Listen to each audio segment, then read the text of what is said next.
7 coastal towns where retirement actually makes sense. Most people spend decades building toward a retirement that keeps moving further away. The savings target keeps shifting. The cost of living keeps climbing. And the dream, somewhere quiet, somewhere near the water, somewhere life finally feels manageable, stays exactly that. A dream. But here's what the standard retirement conversation consistently gets wrong. It treats money as the only variable. How much do you have? How much will you need? How long will it last? These are real questions, but they completely ignore the other side of the equation. What does it actually cost to live well? There are places in Australia where the answer to that question is genuinely surprising. Coastal towns, real ones, where rent is low and the natural world is extraordinary and the pace of daily life bears almost no resemblance to the cities most of us are trying to escape. 7 of them deserve your attention. Town 1, Bremer Bay, Western Australia. Most people outside of Western Australia have never heard of Bremer Bay, and the ones who live there seem quietly fine with that. It sits on the south coast, about 5.5 hours east of Perth, where the land runs out and the Southern Ocean takes over. Not a postcard ocean, a serious one. Steel blue, enormous, the kind of water that makes you physically understand how big this planet is. There are roughly 300 permanent residents. No traffic lights, no shopping centre, no chain anything. A pub, a bakery, a general store, and about 200 kilometres of some of the most untouched coastline in the Southern Hemisphere. Between July and October, something genuinely extraordinary happens offshore. The largest congregation of orca in Australian waters gathers at Bremer Canyon, a deep underwater trench a few kilometres out, drawn by cold, nutrient-rich upwellings that attract an entire chain of ocean life: sperm whales, pilot whales, bluefin tuna, great white sharks. Scientists are still working out the precise mechanics of it. What they know is that it happens every year, reliably, and that boat trips out to watch it are a regular part of life for people who live here. The numbers are where things get interesting. A 2-bedroom rental runs between $900 and $1,200 a month, with some properties and park home sites coming in well below that. Monthly groceries for one person, cooking at home, shopping deliberately, making a run to Albany every few weeks for the big shop, sit around $250 to $350. Utilities, averaging across the year, at another $120 to $150. Internet via Starlink, around $110. Total monthly spend, $800 to $950. All in. For that, you get the orca. You get Fishery Beach in summer.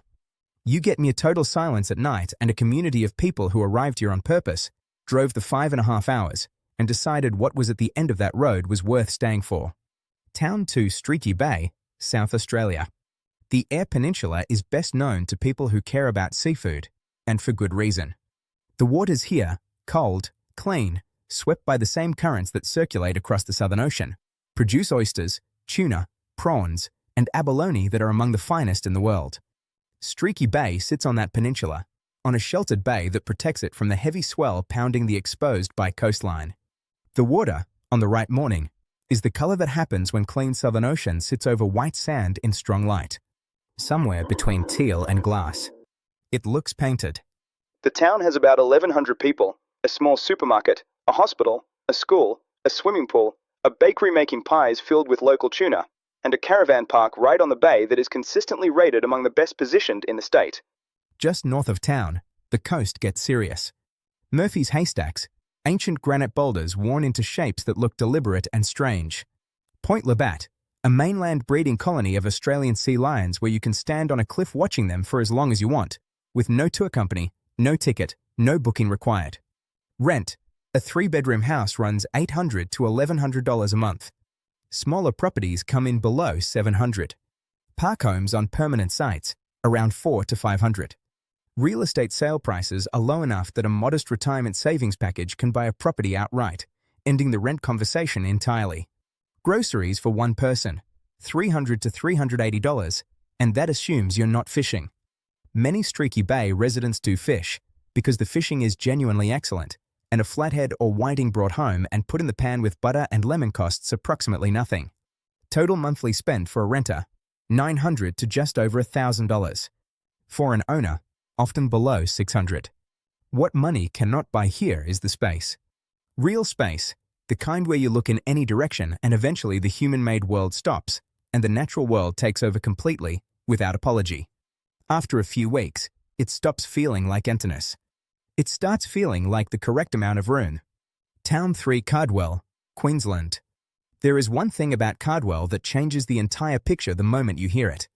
The Great Barrier Reef begins offshore here. Not as an abstraction, the actual physical reef, the coral and fish and complete living ecosystem, begins in the water you can see from the town's main esplanade.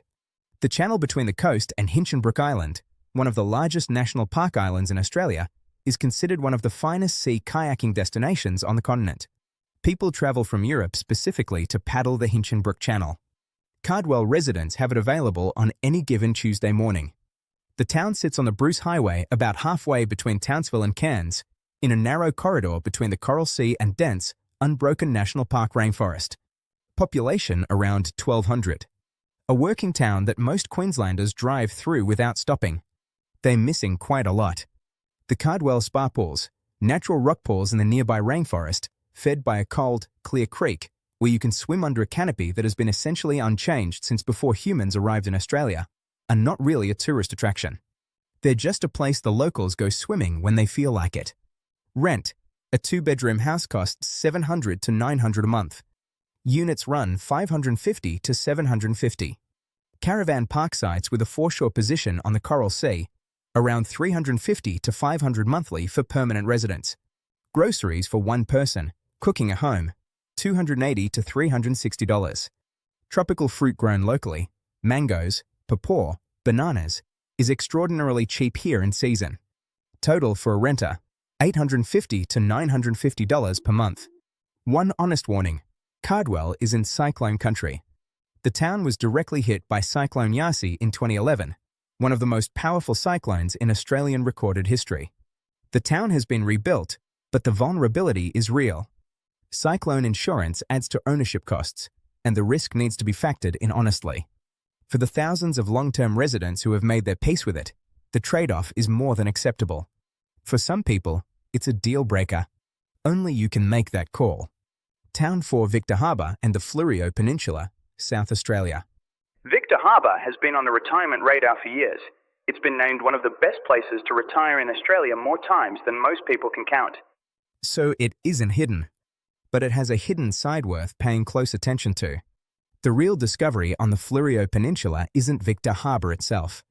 It's the string of smaller towns within 20 to 40 minutes of it, Goolwa, Port Elliot, Middleton, Encounter Bay, that offer almost all the same access, the same lifestyle, the same proximity to the coast and to Adelaide, at rental prices 30 to 40% lower and with a fraction of the tourist traffic. Goolwa, in particular, deserves genuine attention. It sits at the mouth of the Murray River, where Australia's longest river system finally meets the sea in a broad, wind-swept estuary. The town has a full supermarket, a medical centre, a solid restaurant strip, and a foreshore where pelicans sit on the jetty bollards with the calm confidence of animals that know exactly whose town this is. Median house sale prices in these smaller Fleurieu towns remain comfortably under $500,000, meaning a reasonable deposit or retirement savings package can end the rental conversation. For Victor Harbour itself, a 2-bedroom rental runs $1,200 to $1,400 a month, above the $1,000 threshold for a renter, but within reach for owners or anyone in a smaller property. The infrastructure case is strong. Its own hospital, specialist services, and 70 minutes from Adelaide's world-class medical system. For retirees who need regular specialist access, the proximity has real financial and practical value. Town 5 St. Helens, Tasmania. Tasmania as a retirement destination is so consistently underrated that sometimes it seems like the people who live there are quietly discouraging others from finding out about it, which is a completely reasonable strategy. St. Helens sits on Tasmania's east coast in the curl of Georges Bay. The Bay of Fires, beginning about 20 kilometres north of town, has been described by major travel publications as one of the 10 most beautiful beaches in the world. Bright white silica sand. Water that grades from clear to turquoise to deep blue. Lichen-covered orange boulders at the headlands. A quality of afternoon light that doesn't look photographic. It looks like someone forgot to stop painting. The east coast sits in a rain shadow and gets around 200 days of sunshine a year. Summers are warm and dry. Winters are genuinely mild by Tasmanian standards. Short, cool, manageable. The town has around 2,500 people, a supermarket, a hospital, a high school, medical clinics, and a fishing fleet that brings in some of the finest crayfish, flathead, and scallops in the country. Rent runs $900 to $1,200 a month for a 2-bedroom house. Smaller properties come in below $900. Tasmania's power is heavily hydro-sourced, making it among the cheapest electricity in the country. Average bills for 1 or 2 people run $100 to $130 a month. Fresh seafood here is not an indulgence. It is practically a food group. Total monthly spend for a renter, $850 to $1,100. For an owner who paid somewhere around $400,000 for a 3-bedroom house, comfortably under $700. What nobody quite tells you about St. Helens is the community. There is a depth to small Tasmanian coastal towns that is not accidental. It is the product of isolation, which has historically required people to look after each other, and of scale, where everyone's contribution genuinely matters. If you are someone who thrives when neighbors know your name, St. Helens will feel like home more quickly than you expect. Town 6, Port Victoria, South Australia. Port Victoria on the Fleurieu Peninsula is not a beach town in the way most people use that phrase. It doesn't have Instagram aesthetics. Its beach, genuinely lovely, is a working beach. A fishing town beach. A beach that doesn't perform beauty. It simply is it.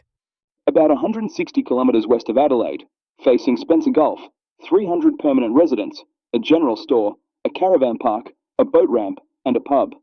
A jetty where people fish for Tommy Ruffs and whiting and snapper with a relaxed dedication of people for whom this is not a hobby but a way of keeping time. The monthly $1,000 target is achievable here, but it requires owning your home or being comfortable in caravan park accommodation.